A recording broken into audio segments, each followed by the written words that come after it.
तो बच्चों हम लोग वर्ग के बारे में वर्ग जानते हैं कि किसी संख्या को यदि हम उसी संख्या से 2 बार गुना करते हैं तो जो गुणनफल आता है उसी को वर्ग कहते हैं। यानी जिस संख्या का पावर 2 रहता है, जिस संख्या का घातांक 2 रहता है, वो वही उसी का वर्ग कहते हैं। यानी जिसका पावर 2 स्क्वायर, उसे अंग्रेजी में स्क्वायर कहते हैं और हिंदी में वर्ग कहते हैं। तो अब चले हम निकालेंगे कि कौन संख्या पूर्ण वर्ग है और कौन संख्या अपूर्ण वर्ग है। पूर्ण वर्ग है कि नहीं इसकी जानकारी हम कैसे करेंगे, तो छोटी छोटी संख्याओं का तो जानकारी हम कर लेंगे कि उसका गुणनखंड निकालना पहले सीखेंगे। गुणनखंड नहीं बल्कि अभाज्य गुणनखंड। तो इसके पहले हमें अभाज्य गुणनखंड निकालना होगा। तो यहाँ दिया हुआ है 36। क्या दिया हुआ है? 36। तो 36 का अभाज्य गुणनखंड यहाँ निकालने के लिए बता रहे हैं। यहाँ ध्यान दें तो 2 बार लगेगा। कितना लगेगा? 18 दूना 36, 2 यानी 2 अभाज्य संख्या है।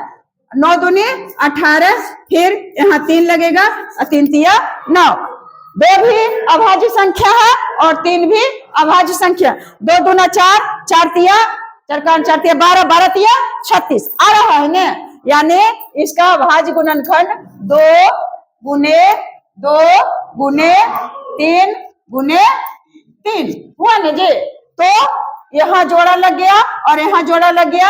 यानी इसको लिख सकते हैं 2 पर पावर 2 और 3 पर पावर 2। यानी इसको और भी लिख सकते हैं। इसको 3 दूनी 6 और पावर 2। 6 को 2 बार अगर गुना करेंगे, 6 गुने 6 तो 6 छक 36 होगा। 6 छक 36। तो यह क्या है? यहाँ लिखेंगे हाँ। यहाँ क्या लिखेंगे? हाँ, यह पूर्ण वर्ग है। कोई जरूरत नहीं उसे करो या नहीं करो तो कुछ नहीं होता। तुम चुपचाप यहाँ समझने का कोशिश करो। तो यह पूर्ण वर्ग है ना। समझ गए कि कैसे हुआ? अबरी नंबर है 32 का। अब देखते हैं कि 32 जो है पूर्ण वर्ग है कि नहीं। तो कैसे करेंगे? तो इसका जानकारी कैसे करेंगे? तो इसकी जानकारी हम उसको अभाज्य गुणनखंड करके करेंगे। तो 32 का अभाज्य गुणनखंड निकालते हैं तो 2 बार लगेगा। 16 दूनी 32, फिर 2 बार लगेगा। 8 दूनी 16, फिर 2 बार लगेगा। 4 दूनी 8 और फिर 2 बार लगेगा। 2 दूनी 4 यानी 1 2 3 4 5। 2 इसका अभाज्य गुणनखंड 2 गुने 2 गुने 2 गुने 2 और गुने 2 यानी 1 2 3 4 5 हुआ ना जी।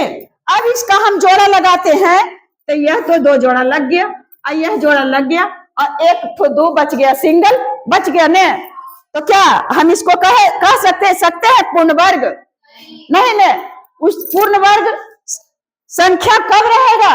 जब उसका अभाज्य गुणनखंडों की संख्या 2 2 में जोड़ा जोड़ा में रहेगा। तो हम यहाँ करके हम देखे अभाज्य गुणनखंड तो इसका 1 जो है बच जाता है। यानी 1 2 और अगर रहता इसमें तो वह पूर्ण वर्ग रहता, लेकिन नहीं है, यहाँ छूट रहा है। देखो इसे लिख सकते हैं 2 पर पावर 2 और गुने 2 पर पावर 2 और गुने 2। ऐसे ही ना होगा। यानी यह जो है संख्या 32 जो है यह पूर्ण वर्ग क्या है बेटे? नहीं है। समझ रही है? समझ रही है ने? एकदम दिमाग में हटा लेना। अगर 8 में तुम यह छोटी छोटी बातों की जानकारी कर लोगे तुम्हें 9 10 में कोई दिक्कत नहीं होगा। इसी तरह से हम एक और संख्या को बता रहे हैं 16 का। तो 16 का हम करेंगे तो 2 8 दूनी 16, फिर 2 4 दूनी 8, फिर 2 2 दूनी 4 यानी 1 2 3 4। यहाँ लिख सकते हैं 2 गुने 2 गुने 2 गुने 2 अर्थात इसे 2 पर पावर 2 कर सकते हैं और 2 पर पावर 2 कर सकते हैं। तो पावर को इसे हम एक संख्या लिख करके 2 दूनी 4 और पर पावर 2 इसका हम 2 बार करेंगे। 4 गुने 2 4 गुने 4 तो 4 4 16। यानी इसका क्या मतलब हुआ? तो यह पूर्ण वर्ग क्या है कि नहीं है? है। हाँ, या पूर्ण वर्ग है।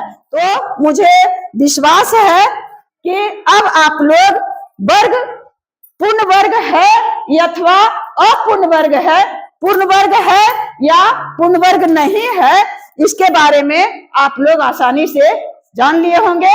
और अगर जान लिए हैं तो आप मेरा क्या करेंगे,